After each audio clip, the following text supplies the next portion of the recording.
Hello and welcome to Election Exchange with me, Parikshit Lutra. Less than 72 hours for the second phase of the Lok Sabha elections. Today we turn the spotlight on Kerala. All the 20 seats in the state vote this Friday. The main contest here is between the Congress and the left parties. While the CPIM and CPI are partners in the opposition alliance, of which the Congress is a part.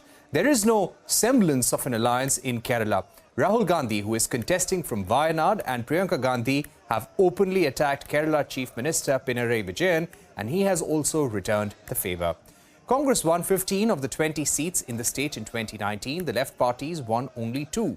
The BJP is hoping to make inroads, especially in Thrissur, where it has fielded popular actor Suresh Gopi. The BJP did not win any seat in 2019 and garnered a vote share of 12%. The battle for Thiruvananthapuram is also being closely watched, where incumbent MP Shashi Tharoor is locked in a triangular contest with popular CPIM leader Panniyan Ravindran and BJP leader Rajiv Chandrasekhar. Thiruvananthapuram is the only constituency where they've come second twice in a row. And therefore, obviously, they hope that they can turn that second into a better result at some point. And they've put their best foot forward. As I've been joking, they've been campaigning expensively while I've been campaigning extensively.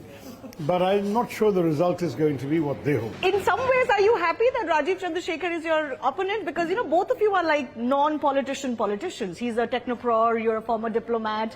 But yet, it's been a little bit nasty, your fight with each other. I've been a bit disappointed by some of the stuff. I mean, for somebody who's barely set foot in Trivandrum in the last 15 years, to come and grandly say this man has done nothing and I will perform, that was a bit irritating to hear. Thiruvananthapuram over the last 15 to 20 years has had very little to show in terms of progress and development, and I intend to change that, and that is my candidature. So I am extremely happy today that the people of Thiruvananthapuram are responding to the message of change. They certainly want more and more development and prosperity and jobs and skills and investment. And they want to certainly shrug away the last 20-25 years of rhetoric, unfulfilled promises, and really get somebody who can deliver. All right, CNN News 18's Nithu Raghukumar joins us from Thiruvananthapuram now, where it's going to be a battle of the Nayars, Rajiv Chandrasekhar versus Shashi Tharoor. But give us a sense of what's at stake across 20 constituencies in Kerala, and how is the campaign poised as of now? Kerala has 20 Lok Sabha constituencies, and in 2019 elections, Congress-led UDF won 19 out of 20 seats and CPM-led LDF won only 1 seat. Both these friends are trying to improve their rally. At the same time, the BJP is also trying to make inroads. They have high hopes in Thiruvananthapuram and Thrissur constituency. 2 ministers of states are contesting from this state. In Thiruvananthapuram, it's a 3-cornered, high-profile contest happening with 3-time sitting MP Dr. Shashi Tharoor of the Congress, BJP's Rajiv Chandrasekhar, and CPI's former MP Panniyan Ravindran. In Wayanad, again, Rahul Gandhi is contesting, CPI's Annie Raja and BJP State President K. Surendran. Artingal is a constituency again where the sitting MP from the Congress, sitting MLA of the LDF and MOS V. Muralidharan is contesting. Anil Antony is contesting from Pathanamthitta constituency. There again, 3-time sitting MP of the Congress, Anto Antony, is contesting. And the CPIM has brought in one of their stalwarts, Dr. T.M. Thomas Isaac, former finance minister, into the poll fray there. In Thrissur, again, it's a constituency where the BJP has high hopes. Actor turned politician Suresh Gopi is their candidate, but former minister CPI's V.S. Sunil Kumar and MP K. Muralidharan of the Congress is the Congress candidate there. So these are some of the high-profile constituencies in Kerala. The Congress is saying that they will win 20 out of 20 seats this time. Both the LDF and the Congress is asking for a change in the centre. They say that to protect the democratic secular values of the country, to protect the constitution, the institutions of this country, to protect the democracy, there needs to be a change. CAA, Manipur issues, price rise, unemployment, corruption, these are all issues that is being brought in the poll fray. All right, Neetu, thank you very much for setting up the clash in Kerala for us. To take this forward, I'm now joined by senior journalist MG Radhakrishnan and political analyst Rahul Easwar. Gentlemen, thank you very much for joining us. Mr. Radhakrishnan, if I can come to you first. Kerala is the only state where the BJP has never won a seat. Are there winds of change afoot in Kerala? Do you see some change in the mood on the ground? As you said, Kerala is the only state in South where the BJP has never won a single seat until now. And though there are, the contests in certain constituencies, as the reporter said, about 4 to 5 constituencies which the BJP considers as A-grade constituencies, there is a bit of fight going on between these 3 major, political fronts.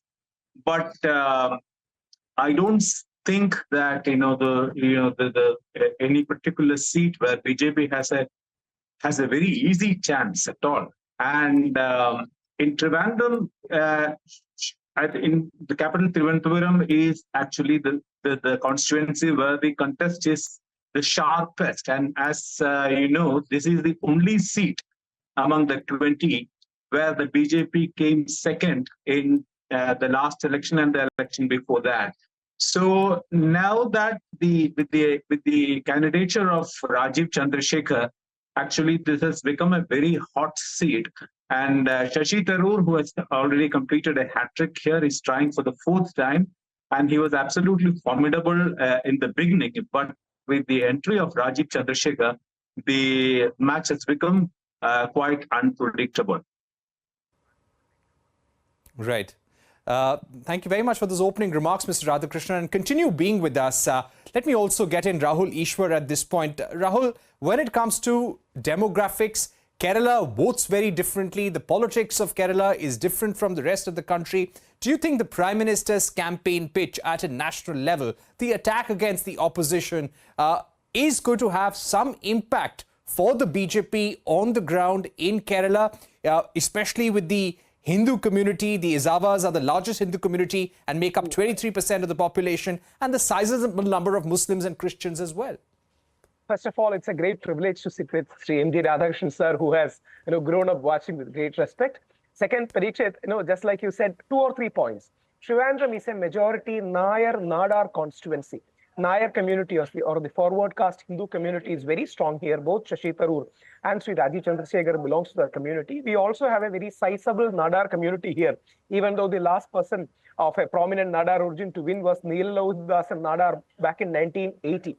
And Trivandrum's demography, if you can look, 66 to 68% are Hindu community, nearly 19 to 20% are our Christian brothers, and nearly 13 to 15% are our Muslim brothers. This is the demographic equation there. Even though Idava community is predominantly here, I know it is more regarded as a Nair community seat because more concentration is towards this part of Travancore region.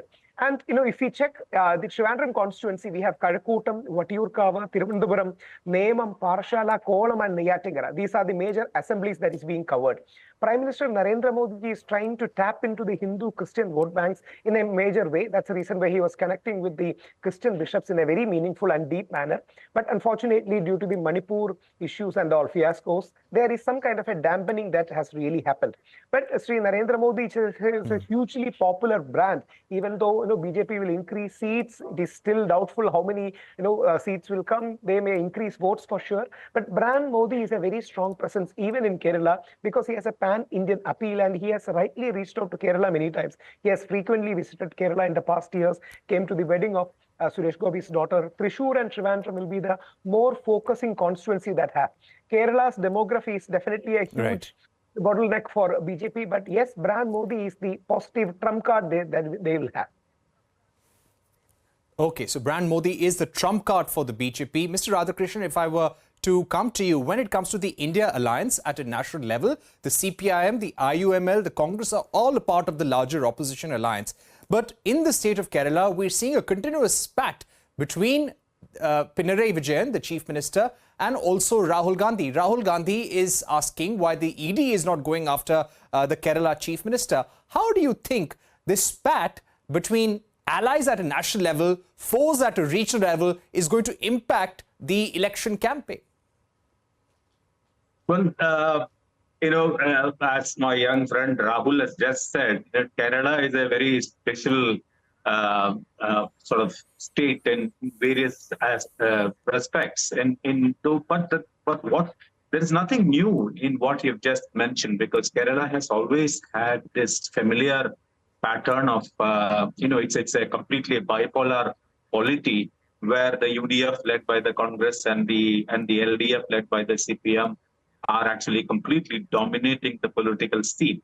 So this fight between, in spite of the fact that these two parties actually belong to the same India Alliance bloc, outside Kerala, they are the bitterest rivals. So absolutely, extremely vicious kind of exchange of words is something which we hear right now, which was the same case even in the past elections also. So this is not something which is unfamiliar to Kerala.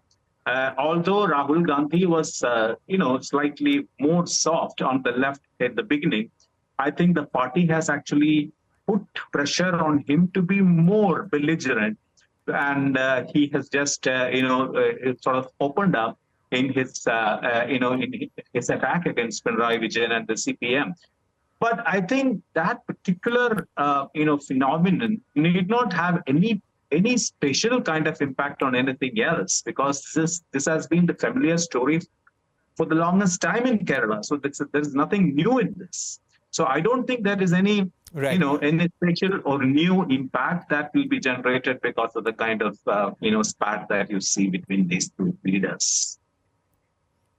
Right. When it comes to the implementation of CAA, how is this going to go down with the voters in Kerala, especially the Muslim population, which is about 26% in the state, Mr. Radhakrishnan? Well, this is a very serious issue as far as the Muslims are concerned, as it is the case across the country, for all Muslims. And Kerala, as you said, Kerala has a substantial Muslim population, which is politically very articulate, which is economically well advanced, and academically, culturally, and especially the last 20-25 years have seen a kind of a renaissance within the Muslim community, thanks mainly to the kind of huge remittances that have been coming into Kerala from the non-resident Keralites working in Gulf and other regions. So this is a Muslim community could be considered to be the in Kerala is quite enlightened in those respects, and politically very conscious also. So I think this is a major issue, and this is exactly why the CPM and the Congress are having a very serious fight over this particular issue, CAA. The CPM has been continuously saying that the Congress has not actually campaigned strongly about CAA because it fears that it will lose some Hindu votes outside Kerala. So this is something which the CPM has taken as a serious campaign issue against the UDF, and the reason is that this will be a major issue within the Muslim community. So they are trying to woo the Muslim votes out of UDF, citing this particular example. So that shows that CAA is going to have quite a significant impact in Kerala. Right. Rahul Easwar, when it comes to having linkages on the ground, the BJP has never been able to open up its account. Even in the last Lok Sabha election, in the assembly elections, we saw the BJP putting all its might with local level leaders. What is the recipe, according to you, that is needed for the BJP in Kerala, and why has this recipe not worked in previous elections so far? Two submissions. One, we have nearly 26 to 27 to 28% of our Muslim brothers here, roughly translate into 94 lakh Muslim community in Kerala. We have around 17 to 18 to 19% of our Christian brothers here, which roughly translate to 60 to 70 lakhs. So this has always been a huge challenge for a branded Hindu party like BJP. Plus, my community, Brahmin community, is hardly 1% or 2% in Kerala, we have around 12% to 14% Nayar community, around 20 to 23 to 25% Ijava community, the other Hindu backward communities. So BJP has always tried to play some kind of a Hindu vote bank. Right now, they are also tapping into the Christian vote bank. As MG Radhakrishnan sir nearly 12 years back in 2012, wrote an article where he was specifying the growing clout of Muslim League is leading to a counter mobilization among the Hindu and Christian communities. But Muslim League has always been a pluralistic, peace-loving kind of a balancing force. But there is an inhibition that's happening. So the Hindu fertility rate in Kerala, is dipping with nearly 1.2 to 1.3. The Christian fertility rate being 1.6, well below the 2.1% replacement level fertility rate, is a real challenge. Whereas Muslim fertility rate is only 2.7, which is not at all, abnormal, which is very normal. So there are growing concerns regarding Hindu communities, daily the businesses, the educational institutions. So there are natural inhibitions. Being a center-right party like BJP and center-left is Congress or lefty CPM and CPM, BJP is rightly pointing out there are some issues in Hindu community. For example, regarding Sabarimala, last year we all protested, for last election 2019, which gave a huge impetus for Congress, with NSS deciding that we are going to defeat CPM. So we will all vote for Congress, and nearly 19 seats Congress won, mainly because of Sabarimala and also because Rahul Gandhi is coming and people were expecting a huge turn for Rahul Gandhi on a national level. So there are caste community equations at play. A good percentage of Kerala community is very secular in that sense, who doesn't mind caste and community. But there is a huge 50 to 60% people spectrum who vote for community. So BJP is right now trying to stitch a rainbow coalition with people like PC George, Sri Anil K. Anthony, different churches, where they can have some kind of a Hindu-Christian alliance, and that BJP believes is the way forward for them. And possibly that can be, but it is yet to give dividends to them as of now on ground. All right. Let me put my final question to Mr. Radhakrishnan. Mr. Radhakrishnan, when it comes to manifestos and promises, how do people in Kerala rate the BJP's performance on development? What is the Prime Minister offering? In every rally, he's saying that we've not stopped working. We are working towards continuity. All ministries are working towards a 100-day agenda. Every ministry has come up with a plan which will be implemented within 100 days of the BJP coming to power. Does this plan really resonate with the voters on the ground? What do they really want in terms of their daily lives changing due to the Lok Sabha election, according to you? Well, I think, it has a resonance in Kerala because Kerala, as it's a highly literate society and quite exposed to what's happening outside, outside Kerala and outside the country as well. And so, and Kerala is a very aspirational society also. And if you consider, the problem with Kerala is that Kerala has a serious development issue. And Kerala's industry and agriculture have been stagnating for a long time. And Kerala's unemployment is one of the highest in the country. And so in spite of Kerala's, excellent record in human development indices like, public education or health and other things, Kerala has been grappling with this particular problem for a long time. So Kerala is actually, as a whole society, is actually looking for more development, more infrastructure investment, and whereas Kerala has attracted extremely low investments compared to any other states. There are so many reasons for that, historical reasons and sociological reasons, and also geographical reasons, because Kerala doesn't have enough land. Kerala has the highest population density in the country, and so Kerala's land is of extremely high value. So it is impossible for Kerala to to have investments which actually require huge tracts of land. For instance, like in Tamil Nadu, you have the automakers queuing up to invest invest in that state, but Kerala cannot because Kerala doesn't have land. So these are so many other kinds of problems. But at the same time, Kerala is so intensely expecting and hoping for more investment for that. So this development kind of issue, development as a major campaign plank being projected by Narendra Modi has resonance to some extent, but whether it will translate into votes is something else. It's another problem because there are so many other issues there. So it is not, but at the same time, this particular campaign also has brought the development on the radar, and the spotlight has been on that particular issue. So LDF and the UDF have been compelled to sort of explain what they have done so far. So this is actually development has been brought into the electoral agenda largely because of BJP's and Narendra Modi's efforts. All right, very important points there by you, Mr. Radhakrishnan, and I'd like to thank both of you and also Rahul Easwar for joining us with those great views on the program. One more point is that for the NDA, which has actually set itself a target of 400 plus, they literally have to make some inroads in Tamil Nadu and Kerala to add to their tally. Let's see what happens in the election. Thank you once again for being with us. We're taking a short break here on News Center, but coming up, we bring you all the action from the campaign trail from Maharashtra and Madhya Pradesh. Stay tuned.